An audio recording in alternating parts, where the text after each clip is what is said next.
Must be a bit thick or something. I never remember how long it takes to do one of these jobs. Particularly when you're documenting it, because there's documenting things that always takes a lot longer. I've decided to bring out another video just of the odds and ends. A lot of the pieces that I want to talk about are still relevant and prudent to doing your car up. Okay, done a couple of things on the car. I've mounted the radiator and also the transmission cooler. If you remember when we first got this car, that cooler was an aluminium colour and was showing through the grill slats as a crisscross. It looked like a Jaffle or a hash brown, you know, it didn't look very good. So I painted that black and put it in. Now, the next thing today, heater boxes. Now, this car had a terribly leaky heater, where in fact water was gathering all around the base of the bulkhead, and it wasn't very good because it's just an invitation for rust. This is another one I've got. I had this because I wrecked a Morris Oxford and they use the same core. So I'm going to pull this apart and see if I can make one good heater box out. Normally what happens with these, when they start leaking, it's not the core that really gives out, it's the solder on the side tanks. And they can be resoldered. You can see it's sort of rusty around the bottom. I might throw that and use that box, even though at first glance this looks a bit dirty. Yeah. Oh yeah, and I was right. Around here,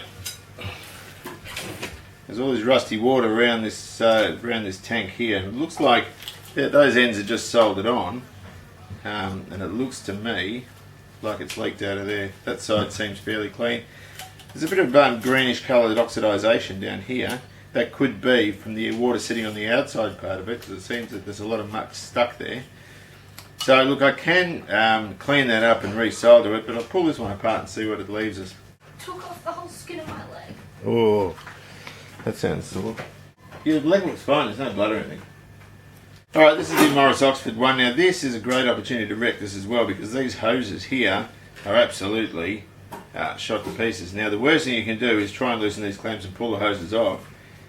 All that'll probably do is upset the heater core itself in terms of soldered joints and that sort of thing. So I'm going to just take the clamps off and cut the hoses off like that. That's a safer bet. Just pulled this one out of the Oxford box. Overall it's a lot cleaner. It looks in really good nick. Also the interior of the box is in much better condition than the other one, so I think we might use this combination here. But all the foam's intact as well, there's a felt there and so on. So this is really good. Now I'm going to try something really unorthodox here. I'm going to use compressed air to pressure test these. Now if you do that normally you just blow the heater core apart and probably even hurt yourself, but I've turned the regulator on the compressor right down to virtually nothing. I just want to gather, you know, 10 psi pressure in there and just see where that leads us. So I've fashioned a bit of heater hose on there, but I've got to find a way of joining it. Maybe I've got something here that'll fit. Now it's no danger while the pressure is very low, and it's also insignificant while my finger's on the other side of the pipe. Now, the tricky bit is trying not to blow up my really good one, or the one that I assume is okay. I'll just put that over there. Hasn't had coolant in it for a while. We're holding 18 pound. And that is a great result. So we'll go and get a bucket of water just to make double sure. So we chuck it in the water.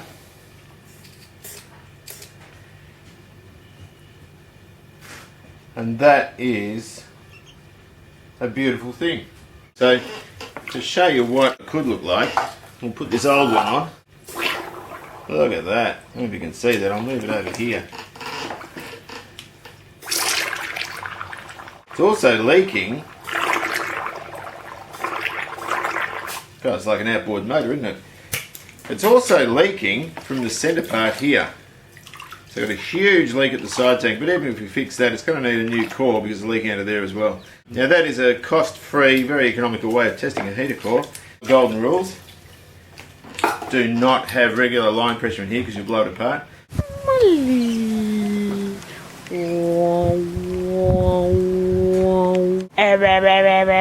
Now I'm having a bit of trouble. This is a beautiful period washer jar for a 2480.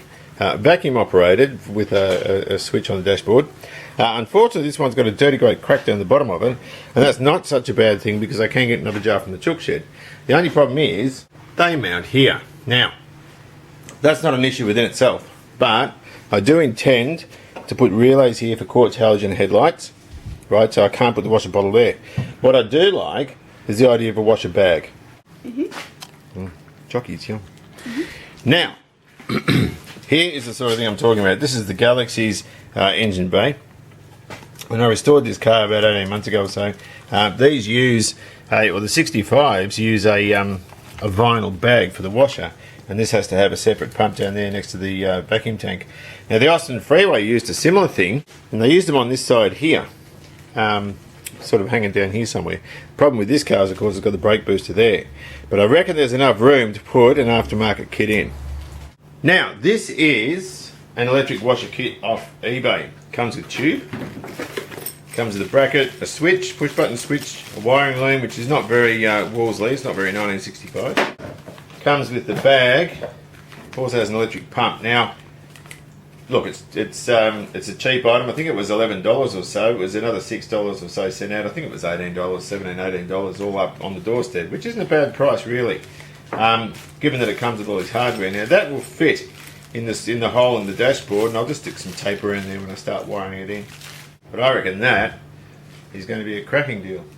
I'll just put a few bits down on top, so that way the drill bit won't skate around when I go to drill them. Make a small mark.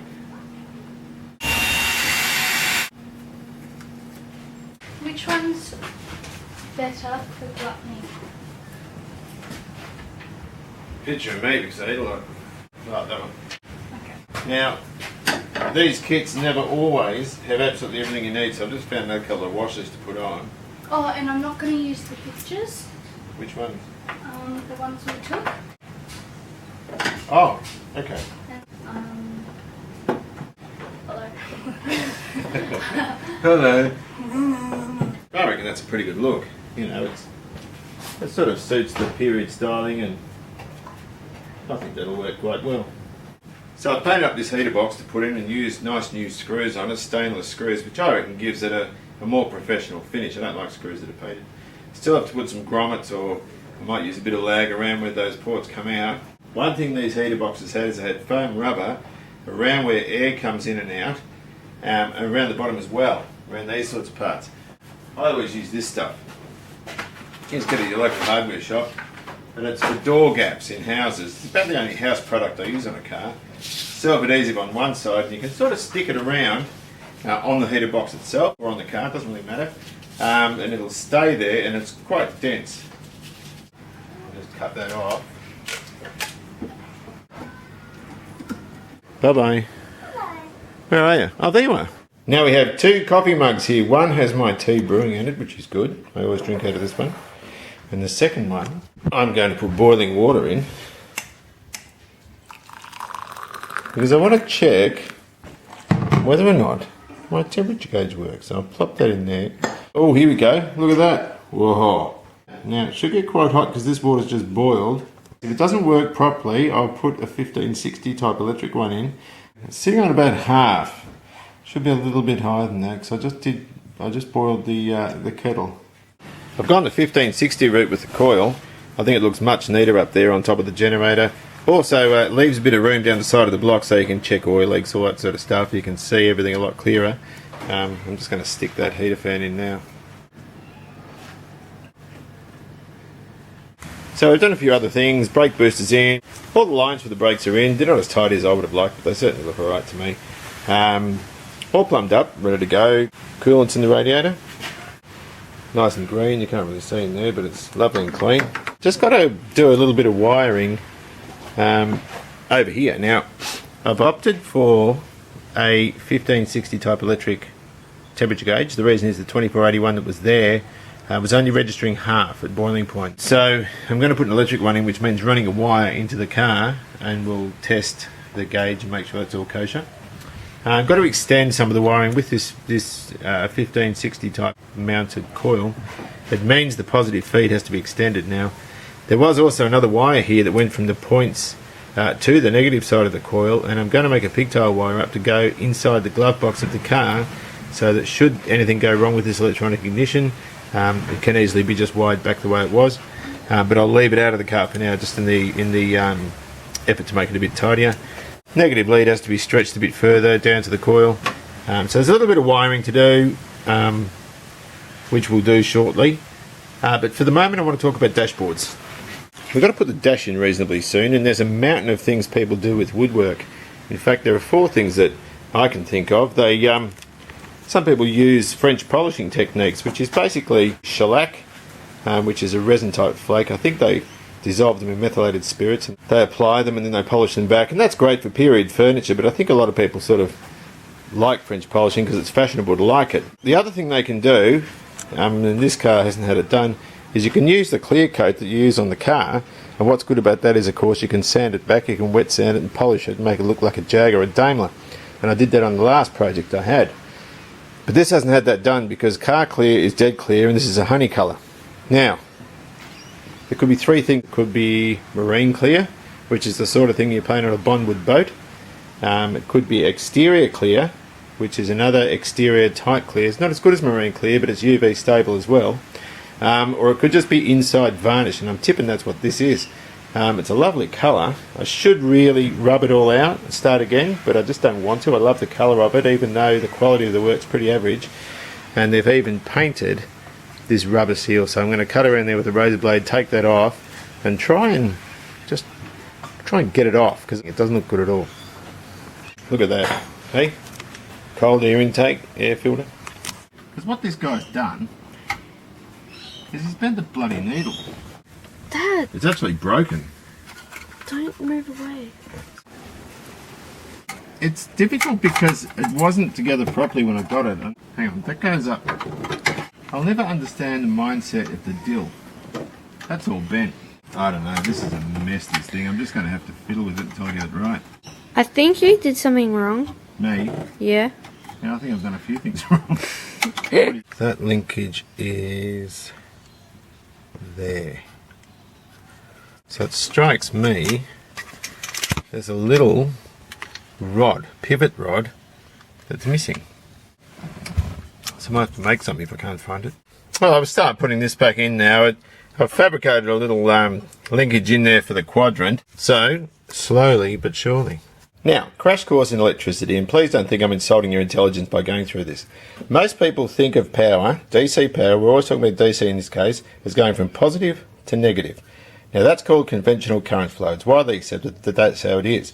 Now in reality it's not. Electron current flow, which is the scientific way that electricity travels through a conductor, actually goes from negative to positive. Now, when we talk about a conductor, we're talking about this, a piece of wire. Now this piece of wire, the copper bit's the conductor, the black plastic bit's the insulator. The insulator's resistance is extremely high, so power can't travel through it. When we think of electricity travelling through a conductor, we can think of it mechanically. Now I'm a very mechanical person, I often think of it as water. Now, if you have 2 buckets, identical, with 2 small holes in the bottom of each one, they're going to drain at the same rate. Now, if I put a bigger hole in this one, this bucket here is going to drain a lot quicker than this one, so that's got less resistance than this one. So you can also think of it as water going through a hose, or even traffic going down a road. So in our Wolseley we're going to put relays in. We're going to put relays in the headlights. Now headlights use quite a lot of power. They use quite a lot of current. Now here's a very simple illustration, and again I don't mean to insult anyone's intelligence because a lot of you probably know more than me about this stuff, but we have a battery, we have negative, that would be the earth going to the globe, we have positive going through a switch to the globe. So with the switch open like that, nothing comes out, no light comes out. We turn the switch on, we've got a circuit. Electron current flow going, light lights up. Now, because headlights use quite a lot of power, we quite often have to use quite a heavy switch with them. But people don't want heavy switches in cars, they want nice light ones to use. And so they use a relay. Now what a relay does is you have a magnet, an electromagnet. Now what that does is it sends power down this coil and basically creates a magnetic field and turns the thing on and off for you. Now this is powered by the switch on the dash, and the dash can be a nice little micro switch, can be anything you want, because this will handle a lot of power and do all that nasty legwork that you don't want to do when you handle a big switch. No one wants to use a headlight switch. It's like a channel selector on a 1970s television. So we use relays. Now another thing a relay can do, and what they're good for, is using nice big fat cables from your battery straight to your light. So you don't get any orange light, you're getting nice white light. And so the wiring from your dash might not be very heavy gauge, and it might make your headlights a little bit orange if you go through all that wiring. There's a bit of resistance in a lot of wiring, but if you use nice fat wiring from your battery straight to your globe and through your relay, you get nice bright light, because all that current goes straight to the light, and the only thing your car wiring's doing is turning that switch on and off. Now on your relay there are 5 pins. One's a double up, so there are actually 4 usable pins. There's your magnet. So one wire controls the magnet, the other one goes to earth. Here's your big one from your battery going in to your big switch, which is there, and that goes off to your headlight. Really simple. They're numbered on the bottom, and they're your 4 pinouts on the diagram I've done. The one from your battery, the one to your light, they're the 2 big ones, and they're the other 2 pins, which would be these little magnet ones, are these ones here. Alright, so I've got to figure out some of this wiring. It's pretty easy to suss out what this stuff is. There's things like these. This red wire with 2 globes on it, one's even missing. They're the instrument lights, I'm pretty sure. And there should be a 3rd one there for the clock. Don't know what that is, I'll have to check the manual on that. And of course there's another bank of black wires all stuck together, and you can sort of safely assume they're earths for each instrument. Here, and there's another one connected directly there. So I got a few of the 2-pin switches for the dash lights. The other wiring in the car was all sort of scotch locked together. I'm just going to stick a meter in there and see if I can get a reading. So we've got closed circuit, open circuit. Not a bad idea when we put this together to have a schematic diagram here. Just looking at this this headlight switch, and you can read off the legend what's supposed to be there. So we know that that is kosher off that legend, and we can see exactly where the switches are meant to be, because this guy's been fiddled with quite a bit and some of the switch positions have changed. It doesn't really matter that much, but it just helps you to get it back into some sort of logical order. Just polishing the chrome on this clock. Now I can't think of a nicer set of instruments than the 2480 has. They're absolutely gorgeous. So I'll just use a bit of car polish. This is a light cutter, and this is the Menzerna stuff I used on the exterior of the car, and it's a really, really good chrome polish. And you can see how absolutely gorgeous it is. So I'll just finish that off and I'll put it in. One of the first things I've got to do is just extend this negative lead to the coil. Oops. So once I've done that, I can start sort of finishing the engine lever. Interestingly, if you look at this mat, this is a battery mat, American product. I got one from the Galaxy, for the Galaxy.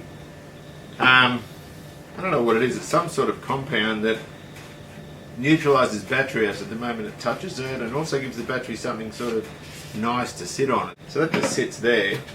I'll cut it to size when I buy a battery. I've got to get a battery reasonably soon, because I've got to test some of the wiring. Some of it I'm not comfortable sort of attaching until I know unequivocally what it does. I put a bit of washer tube over just to protect it for the sender. This is a blue piece of wire to match a blue streak 6, even though it looks like a peppermint streak 6. So I can put that in on the 1560 temperature sender.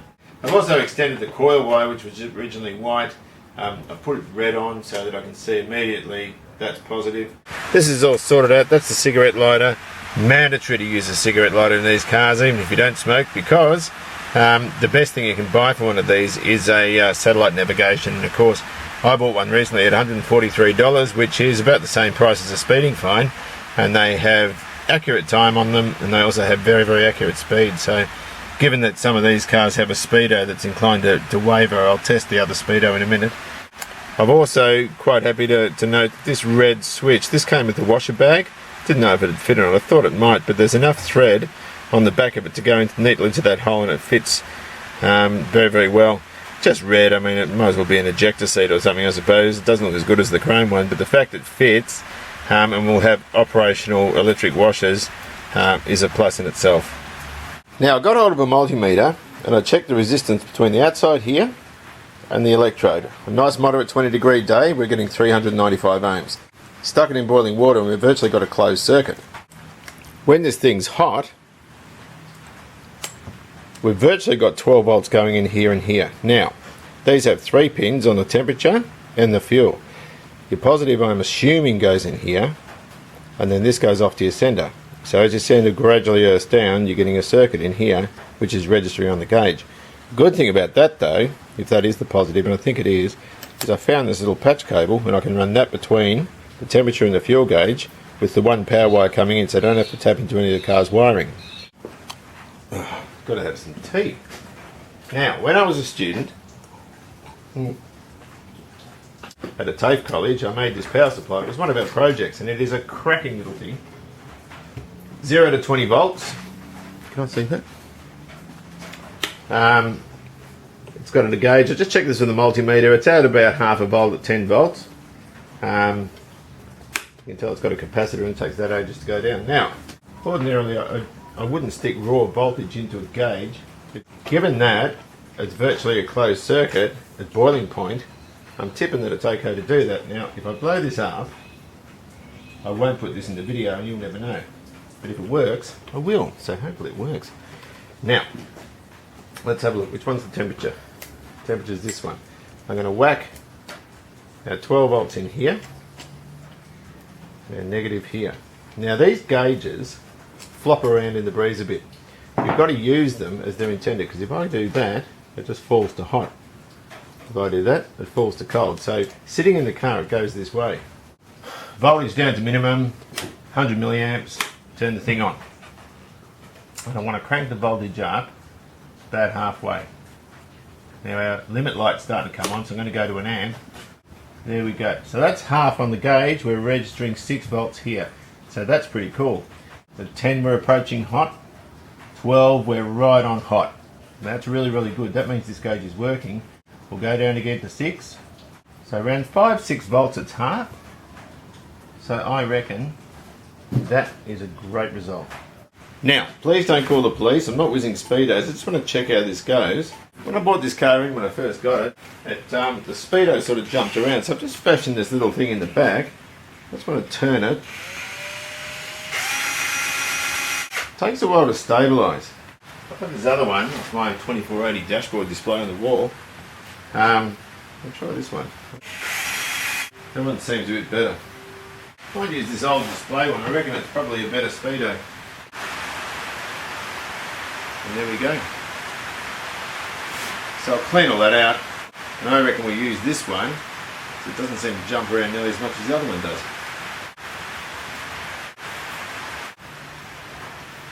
And I reckon that is a great way to go. So I'll just clean this lens up with Susie's old pyjamas. I've sort of made one good speedo out of 2 crummy ones. Not sure how accurate it is. It's reading 25 miles an hour off a cordless drill. That one's reading 30. But whatever the case, that looks a lot better than what we had before. In all my wisdom, I leant on this thing and broke it. It's a good thing I have a spare, actually. Bit of a pain in the neck to put in because you've got to get the cable right up the steering column, which means you have to use a snare, but no big deal. I'm going to leave it there. There's a few other things to do. Finish the wiring off, get it all prepared to start. And so next time we'll look at some of the panel fitting and doing the front and rear end and all that sort of stuff. See you later.